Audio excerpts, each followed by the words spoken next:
ഞാനിവിടെ എടുത്തിരിക്കുന്ന 1 കിലോ തെരണ്ടി മീനാണ്. അത് കഴുകി വൃത്തിയാക്കി അതിനകത്തേക്ക് കുറച്ച് മഞ്ഞൾപ്പൊടിയും കുറച്ച് ഉപ്പും ചേർത്ത് വരട്ടി വെച്ചിരിക്കുകയാണ്. ഇനി അതിനകത്തേക്ക് വേണ്ട സാധനങ്ങൾ എന്തൊക്കെയാണെന്ന് നോക്കാം. 20 അല്ലി വെളുത്തുള്ളി, 20 അല്ലി ചെറിയ ഉള്ളി, 2 പച്ചമുളക്, 2 ചെറിയ കഷ്ണം ഇഞ്ചി. പിന്നെ മസാലക്കൂട്ടുകൾ 4 table spoon Kashmiri, 2 table spoon മല്ലിപ്പൊടി, 1 ടീസ്പൂൺ മഞ്ഞൾപ്പൊടി, 1 ടീസ്പൂൺ നല്ല മുളക് പൊടി.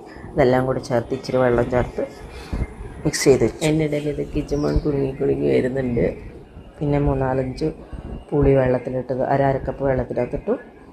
ചട്ടി അടുപ്പത്ത് വെച്ച് കടുവും ഉലുവയും കൂടെ പൊട്ടിച്ചു അതിനകത്തേക്ക് ഇഞ്ചിയും വെളുത്തുള്ളിയും ക്രഷ് ചെയ്തത് ഇട്ടു. അതൊന്ന് ചെറുതായിട്ട് മൂത്ത് വരുമ്പോൾ അതിനകത്തേക്ക് ചെറിയ ഉള്ളി ക്രഷ് ചെയ്ത് വെച്ചത് ഇട്ടു. അതിൻ്റെ കൂടെ പച്ചമുളകും ഇട്ടു.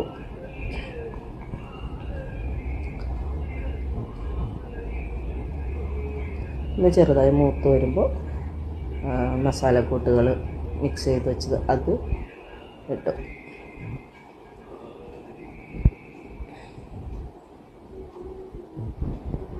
അതൊക്കെ ഒന്ന് അതിൻ്റെ പച്ചമണമൊക്കെ ഒന്ന് മാറി വരുമ്പോൾ ഒരു തക്കാളി ചെറുതായിട്ട് കഷ്ണമാക്കിയിട്ട് മുറിച്ചിട്ട് അതിനകത്തേക്ക് പിന്നെ അതൊന്ന് നല്ലതായിട്ടൊന്ന് വഴണ്ടി വരണം.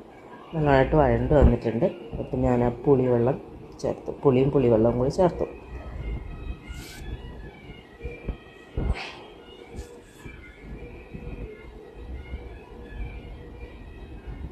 ഇതിനകത്തേക്ക് ഞാൻ 2 കപ്പ് വെള്ളം കൂടി ആഡ് ചെയ്തിട്ടുണ്ട്.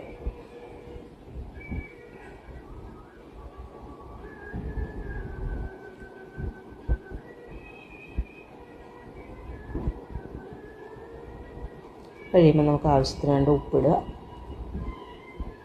കഴിഞ്ഞത് തിളച്ച് വന്നപ്പോൾ ഞാൻ വറ്റി വെച്ചിരിക്കുന്ന മീൻ കഷ്ണങ്ങൾ അതിനകത്തേക്ക് മിക്സ് ചെയ്തു ഇട്ടു. ഇനി അതൊന്ന് അടച്ചു വെച്ച് വേവിക്കണം. അടച്ചു വെച്ച് വേവിച്ചു ഒക്കെ ആയിട്ടുണ്ട്. മീൻകറി